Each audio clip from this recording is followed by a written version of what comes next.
life we want to work well, perhaps the most important is lifestyle.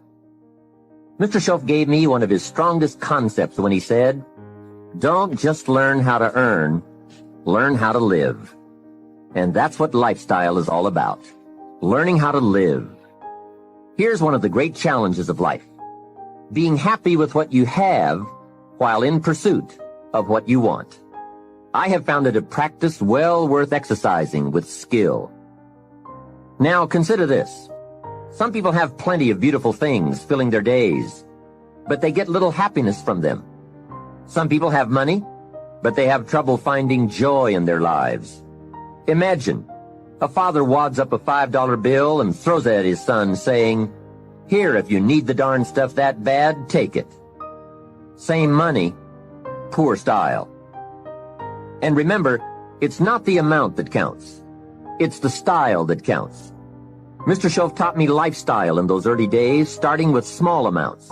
He said, imagine that you're getting your shoes shined, and the shoe shine boy has done a fabulous job. You have one of the world's all-time great shines, so you pay him for the shine. Now you consider from the change in your hand what kind of tip to give him. And the question pops into your mind, shall I give him 1 quarter or 2 quarters for my neat shine? Mr. Shoaff said, if 2 amounts for a tip ever come to your mind, always go for the higher amount. He said, become a 2-quarter person. I said, what difference would that make, 1 quarter or 2 quarters? He said, all the difference in the world. If you said, well, I'll just give him 1 quarter, that will affect you for the rest of the day. You will start feeling bad. Sure enough, in the middle of the day, you will look down at your great shoe shine and say, I've got to be cheap. 1 lousy quarter.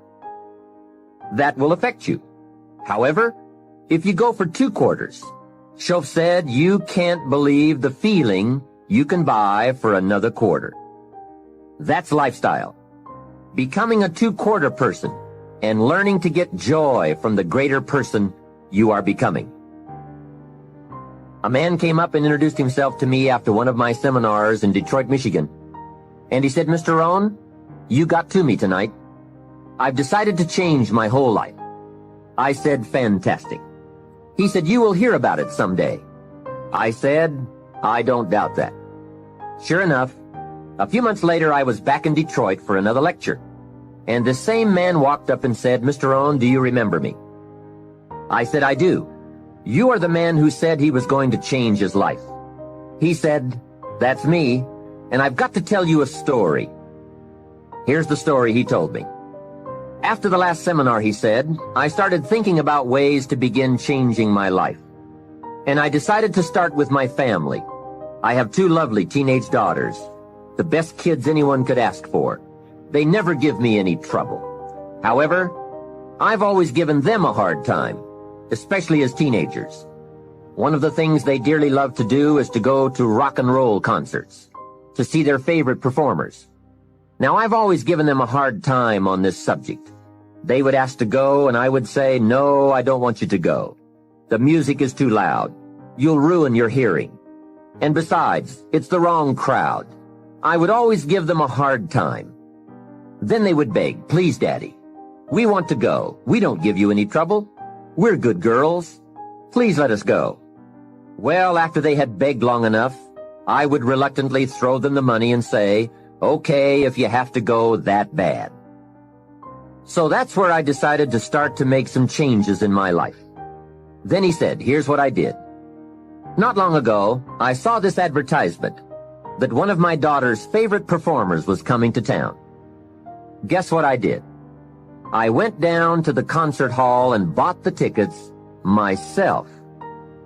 Later that day, when I saw my girls, I handed them this envelope and said, daughters of mine, you may not believe this, but inside this envelope are your tickets to the concert that's coming to town.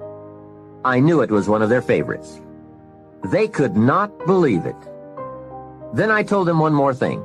I said, begging days are over. Now my girls really couldn't believe it. Finally, I made them promise not to open the envelope till they got to the concert, and they agreed. Now comes concert time.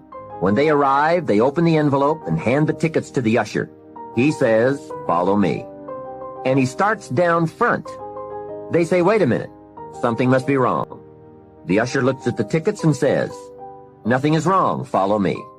They walk down front, 10th row, center. Now the girls really cannot believe it. He said, "I stayed up a little late that night, and sure enough, around midnight, my daughters came bursting through the front door.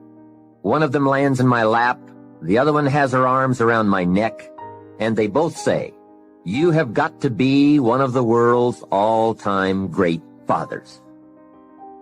What a neat story. What a great example of how it's possible, with just a change in attitude and a little thought, to live the good life. Same money, different style. Remember, the challenge is to get joy from your life and what you have to share. It's not the amount that counts. It's the uniqueness, the love, and the attitude that counts. Even people of modest means can experience a sophisticated lifestyle. They simply learn to save up some of their Pepsi money for a bottle of fine wine. Don't spend all your money a quarter at a time. Save up and buy something of special value, something fine, or something that lasts, or something you are proud of, or a gift of value to give to someone special. Even with modest means, you can save your candy money for a concert. And for a sophisticated person, a few may be better than many. Better a few treasures than a house full of junk. Lifestyle is a matter of awareness, values, education, and disciplined taste. It is an art that brings joy as it's practiced, not just a subject to be studied. It is the deliberate decision to savor and enjoy all the experiences and possibilities of life. Lifestyle means expanding your knowledge and experiences from the influence of books, people, films, and new adventures. So take advantage of everything and everyone with whom you come in contact. You can begin expanding your lifestyle today. Think of something you can do today to make you feel richer and better about yourself and your life. Make a phone call. Reserve tickets to a concert. Buy some unique music records. Send flowers. Send a thank you note. Plan a trip of new discovery. Begin to read a classic. I'll bet that within 50 miles of where you are right now, there are some places you have never seen, some foods you have never tasted, experiences you've never had.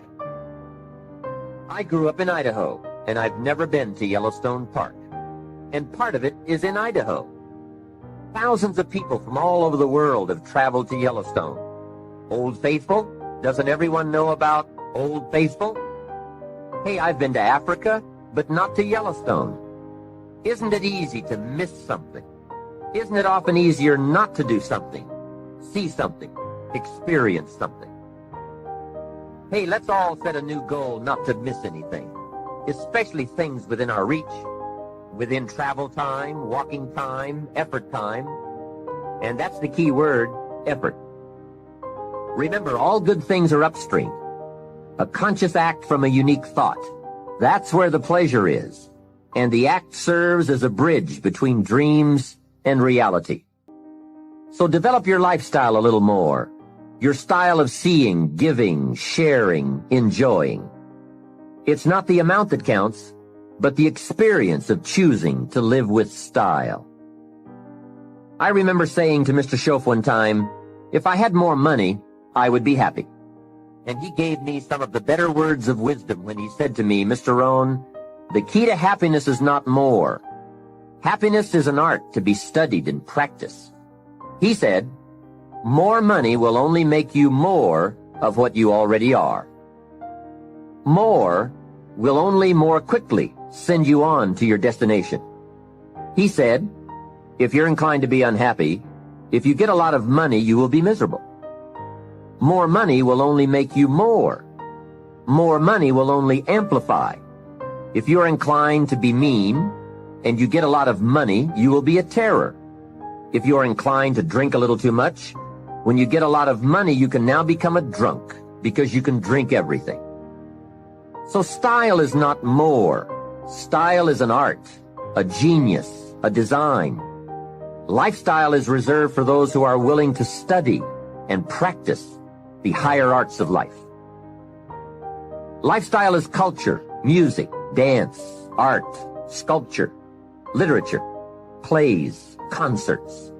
Lifestyle is a taste of the fine, the better, the best. Mortimer Adler, the philosopher, says, if we don't go for the higher tastes, we will settle for the lower ones. So develop an appreciation for the fine. That is a worthy purpose. Developing an appetite for the unique things in life.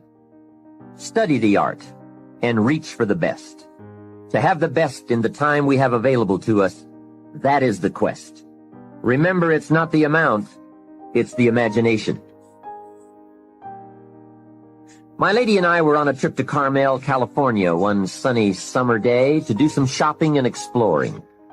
I stopped to have the car serviced at a gas station. This young man, about 18 or 19, I would guess, came bouncing out to the car with a big smile, and he said, "Can I help you?" I said, "Yes. A full tank of gas, please." Well, not only did he fill the tank with gas, he checked every tire, washed every window, even the moonroof, checked everything, and all the time he was working, he was whistling and singing. My lady and I couldn't believe all the service and his obvious happiness. The young man brought me the bill, and as I was signing it, I said, "Hey, you really have taken good care of us. I appreciate it." And he said, "I really enjoy working. It's fun for me. I get to meet nice people like you." We couldn't believe it. This kid was something else. I said, "My lady and I are going to Carmel, and we want to drink one of those $2 milkshakes on the way up there. Where is the nearest Baskin-Robbins?" He said, "That's a great idea. Baskin-Robbins is just a few blocks away." And he told us where to find it. And he said, "Don't park out front. Park around to the side so your car won't get hit." What a kid. So we drove to Baskin-Robbins, walked in, and checked the flavor board, and ordered milkshakes. However, instead of ordering 2 milkshakes, we ordered 3. Then we drove back to the station. The young kid dashes out to the car again and says, "Hey, I see you got your milkshakes." I said, "Yes, and this one is for you." When I offered it to him through the window, he couldn't believe it. He said, "For me?" I said, "Sure. With all the fantastic service you gave us, I couldn't leave you out of the milkshake deal." He said, "Wow, no one has ever bought me a milkshake." I said, "That's probably true. Have a nice day." Then I buzzed up the window and we drove away. When I looked in the rearview mirror, there he was, holding that milkshake, a big surprised smile on his face. Now, what did that cost me? Only $2. Hey, I've enjoyed and shared the memory of that experience 100 times. For just $2. Remember, it's not the amount that counts. It's the style. That same day, I guess I was feeling extra creative. When my lady and I got to Carmel, I drove straight to the flower shop. We walked inside, and I said to the florist, "I need a long stem red rose for my lady to carry while we go shopping around Carmel." She was some impressed. The florist said, "Well, we sell them by the dozen." I said, "I don't need a dozen. I just need one." He said, "That'll cost you a couple of dollars for just one." I said, "Wonderful. There's nothing worse than a cheap rose." I selected the rose, handed it to my lady, and said, "Here, carry this while we stroll around town." She was impressed. And the cost? $2. Just $2. A couple of hours later, we were having some refreshments, and my lady looked across the table and said, "Jim, I just thought of something." I said, "What's that?" She said, "I think I'm the only lady in Carmel today carrying a rose." I said, "That's probably true." For $2, can you imagine $2? Remember, it's not the amount. Hey, just 2 ideas and a total cost of $4 for unique experiences and sweet memories. Just 2 modest examples of how easy it is to put style in your life. Make sure you don't miss out. Don't miss anything you can enjoy. Be sure you live your life in style. Here's something else to think about. Did you ever hear where the expression tip came from? As in tipping the waiter or waitress in a restaurant. Mr. Shoaff taught me that it began as a symbol for the phrase, to ensure promptness. Now, Shoaff said, if a tip is to ensure promptness, when should you give it? Answer, up front. See, I didn't know that. I said, no, you have lunch, and if you get good service, you leave a good tip. If you get lousy service, no tip. And he said to me, no, Mr. Rohn. Sophisticated people don't take a chance on good service. They ensure good service by giving the money up front. I said, wow, what a way to live. I had never thought of that. So the next time you have someone special to take to lunch, call the waitress over, arm around the shoulders and say, here's $5. Would you take good care of me and my friend? Shoaff said you won't believe what happens. They do what's known as hover. They hover around your table. Without the insurance, you are usually looking around saying, where is my waitress? Has she gone on a break? Same money, different style. One last major point. Life in style is also life in balance. Make sure you pay attention to all the values and dimensions of your life. One is family. If you have someone you care about, there is no value to match that. One person caring for another is life in the best of style and value. Protect it with a vengeance. If a chair gets in the way, I suggest you destroy the chair. It was wisely said so long ago, but is still true for today. There are many treasures, but the greatest of these is love. Better to live in a tent on the beach and have a love affair than to live in a mansion by yourself. Ask me. I know. Family must be cultivated like an enterprise, like a garden. Time and effort and imagination, creativity and genius must be summoned constantly to keep it flourishing and growing. Next is friendship. A priceless value, friendship. Friends are those incredible people who know all about you and still like you. Friends are those people who are coming in when everyone else is leaving. And, as someone once suggested, be sure to make the kind of friends on your way up who will take you in on your way down. Life is a bit of both up and down, but with true friends, friends who care regardless of your circumstances, the ups are more automatic and the downs less devastating. Traveling around the world, I have made some unique friends. I've also got some strange friends. One of them is a thief. He steals, but you'd love him. He's really a neat guy, but he really does steal. Now, he's not a big thief. He's just a little thief, but he is a thief. Once in a while, someone reminds me, your friend steals. I say, I know. What can I do? I talk to him about it. He's just my thieving friend. I do have one very special friend, though. If I was stuck in a Mexican jail and accused unduly, I would call this friend. Guess why I'd call this friend? He would come and get me. Now that is a friend. Someone who would come and get you. Guess how much you would spend to get me? Right, as much as it would take. Guess how long he would try to get me out? You're right, as long as it would take. That is a friend, someone who would come and get you. Now, I also have some casual friends who would probably say, call me when you get back. I guess we all have some of those friends. But friendship is so vitally important to those in search of the good life. Make sure your friendships get the attention and the effort they deserve. Properly nourished, they will give back to you that priceless treasure of both pleasure and satisfaction called the good life. And remember, the good life is not an amount. The good life is an attitude, an act, an idea, a discovery, a search. The good life comes from lifestyle that is fully developed, regardless of your bank account, so that it provides you with a constant sense of joy in living and fuels the fires of commitment to all of the disciplines and fundamentals that make life worthwhile. What is wealth without character? Industry without art? Quantity without quality? Enterprise without satisfaction? Possessions without joy? Become a person of culture, to add to the whole culture, for we are most certainly a product of all the values of our community and country. Become that person of unusual substance that brings an added measure of genius to the whole, so that our children and the children of many will be the beneficiaries of the treasure.